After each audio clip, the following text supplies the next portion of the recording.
水過鴨背，水過鴨背。 Actually, it is not a real Chinese idiom.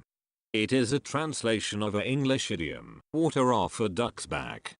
It means it is not having any effect on the person being criticized, warned or advised.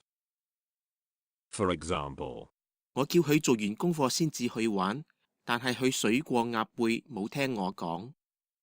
我叫佢做完功課先至去玩，但係佢水過鴨背冇聽我講。 in English, it means, I told him to finish their homework first before playing, but my advice was like water off a duck's back.